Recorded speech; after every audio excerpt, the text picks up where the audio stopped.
नमस्कार साथीहरु, technical Sandeep YouTube च्यानलमा जसलाई स्वागत छ र म सन्दीप मल्ल। सो गाइज, आजको भिडियोमा चाहिँ म कुरा गर्दै छु इन्फिनिक्स कन्सेप्ट फोन 2021 को बारेमा, जो एकदमै कमालको स्मार्टफोन रहेको छ।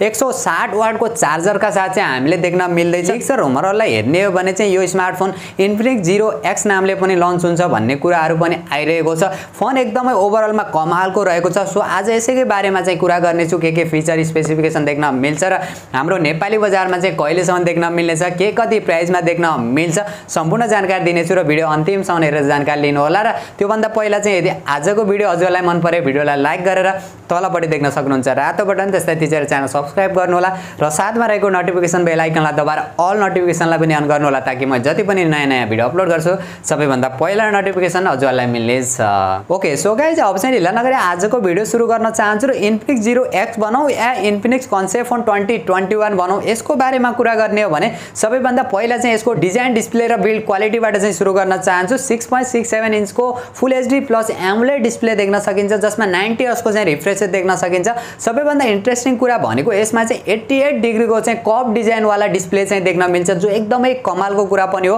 अहिलेसम्म कुनै पनि कम्पनीले यति धेरै कर्भ भएको डिस्प्ले वाला स्मार्टफोन चाहिँ लन्च गरेको छैन, जो इन्फिनिक्सले चाहिँ आफ्नो स्मार्टफोनमा चाहिँ युज गरेको छ, जो एकदमै कमालको कुरा हुन जान्छ। र यसको बिल्ड क्वालिटीको बारेमा कुरा गर्ने हो भने पनि पछाडिपट्टिको डिजाइन पनि ग्लासले गरिएको छ, अगाडिपट्टिको डिजाइन पनि ग्लासले गरिएको छ, जो एकदमै कमालको कुरा हो। र यसको जुन पछाडिपट्टि चाहिँ नोटिफिकेसन लाइटको जुन फिचर युज गरेको छ, जसको कारणले चाहिँ हामीले एकदमै प्रिमियर डिजाइन चाहिँ देख्न मिल्छ, जो एकदमै कमालको काम पनि हो। कम्पनीले एकदमै युनिक डिजाइन चाहिँ ल्याएको छ। र सफ्टवेयरको बारेमा कुरा गर्ने हो भने एन्ड्रोइड 11 देख्न सकिन्छ, XOS को चाहिँ UI देख्न मिल्छ। इन्फिनिक्सले चाहिँ आफ्नो UI र सफ्टवेयरमा चाहिँ अलिकति अपग्रेड गर्नुपर्छ, यसमा चाहिँ काम गर्नुपर्छ जस्तो चाहिँ मलाई लाग्छ, किनभने XOS को चाहिँ UI हरु चाहिँ त्यति राम्रो चाहिँ देख्न मिल्दैन। र प्रोसेसरको बारेमा कुरा गर्ने हो भने MediaTek को Helio G95 चिपसेट प्रोसेसर देख्न सकिन्छ, जो हामीले Realme 8 र Redmi Note 10s मा चाहिँ देख्न मिलेको थियो। 12 नैनोमिटर फेब्रिकेसनमा चाहिँ बनेको छ। र CPU र GPU को बारेमा कुरा गर्ने हो भने Mali G76 MC4 को चाहिँ GPU देख्न मिल्छ भने CPU को बारेमा कुरा गर्ने हो भने 2 कोर Cortex A76 र 6 कोर Cortex A55 को चाहिँ octa कोर वाला चाहिँ CPU देख्न सकिन्छ। पावर एफिसिएन्सी पनि हामीले राम्रै देख्न सकिन्छ, गेमिङ पनि यसमा राम्रै देख्न मिल्छ। अलिकति चाहिँ यसमा हिटिङ इस्यु चाहिँ देख्न मिल्छ। र ओभरअलमा कुरा गर्ने हो भने गेमिङका लागि पनि एकदमै राम्रो प्रोसेसर रहेको छ। र क्यामेराको बारेमा कुरा गर्ने हो भने जो यसको मेन क्यामेरा चाहिँ 64 मेगापिक्सलको प्राइमेरी सेन्सर देख्न मिल्छ, सेकेन्ड क्यामेरा 8 मेगापिक्सलको अल्ट्रा वाइड सेन्सर र थर्ड क्यामेरा 8 मेगापिक्सलको पेरिस्कोप लेन्स देख्न मिल्छ, जो एकदमै कमालको रहेको छ। क्यामेरा फिचर क्वालिटी पनि यसको सेल्फी क्यामेराको बारेमा कुरा गर्ने हो भने 32 मेगापिक्सलको चाहिँ फ्रन्ट क्यामेरा देख्न मिल्छ। ओभरअलमा क्यामेरा फिचर र क्वालिटीको बारेमा कुरा गर्ने हो भने एकदमै बवाल देख्न सकिन्छ। र अरु फिचरहरुको बारेमा कुरा गर्ने हो भने 3.5 mm को हेडफोन ज्याक चाहिँ यसमा देख्न मिल्दैन। अरु फिचरहरु चाहिँ हामीले 3 वटा सिम स्लट चाहिँ देख्न मिल्छ, जो एकदमै कमालको कुरा हो। टेक्नोलोजी चाहिँ कमालको चाहिँ युज गरेको छ। हामीले 3 वटा सिम युज गरे पनि एकदमै राम्रो नेटवर्कले चाहिँ सपोर्ट गर्ने भनिएको छ कम्पनीले। के हुन्थ्यो भने यो भन्दा पहिला यदि हजुरहरुले 3 वटा सिम सपोर्ट गर्ने स्मार्टफोनहरुमा चाहिँ कुनैमा चाहिँ नेटवर्क अलिकति प्रब्लम चाहिँ आउँथ्यो, योमा चाहिँ एकदमै कमालको 3 वटा सिम मजाले युज गर्न सक्नुहुन्छ, कुनै पनि नेटवर्क इस्युहरु चाहिँ देख्न मिल्ने छैन।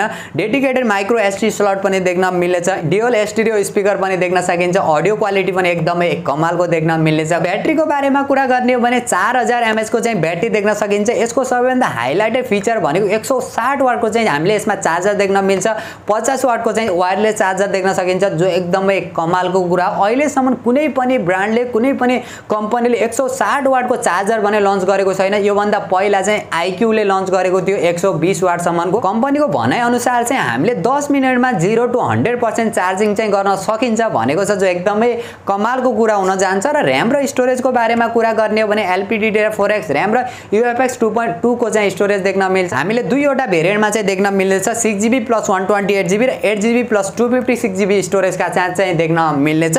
र यसको प्राइसको बारेमा कुरा गर्ने हो भने यो स्मार्टफोन हाम्रो नेपाली बजारमा लन्च हुन्छ कि हुँदैन यसको पनि कन्फर्म भएको छैन। अब यो एउटा कन्सेप्ट फोन मात्रै रहेको छ। यसमा जति पनि फिचर स्पेसिफिकेसनहरु रहेका छन् हामीले इन्फिनिक्सका अरु स्मार्टफोनहरुमा चाहिँ पक्कै पनि देख्न मिलेछ। जुन 160 वाटको चार्जर छ इन्फिनिक्स 0X नामले चाहिँ लन्च हुने स्मार्टफोनमा चाहिँ देख्न मिल्छ भन्ने लिक्स र रुमरहरु चाहिँ एकदमै बढी आएको छ, त्यो पनि आउन सक्छ। र यसको एक्सपेक्टेड प्राइसको बारेमा कुरा गर्ने हो भने यदि इन्फिनिक्स 0X नामले नेपाली बजारमा लन्च भयो भने हामीले कम से कम यही फिचर स्पेसिफिकेसनका साथ लन्च भयो भने अराउन्ड जो 6GB + 128GB वाला चाहिँ कम से कम 35 देखि 40 40,000 को बीचमा चाहिँ देख्न मिल्छ। मेरो हिसाबमा चाहिँ 35,000 सम्म चाहिँ देख्न मिल्छ जस्तो चाहिँ लागिरहेको छ।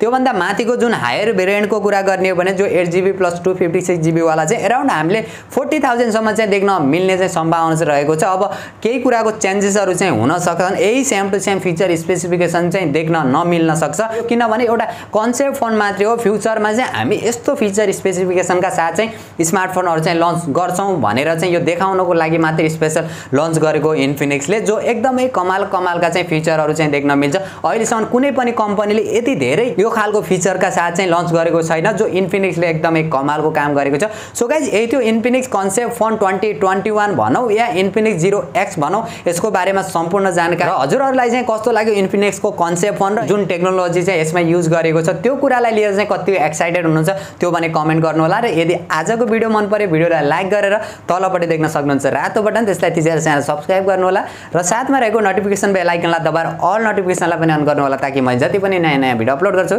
सबैभन्दा पहिला नोटिफिकेसन हजुरलाई मिल्नेछ।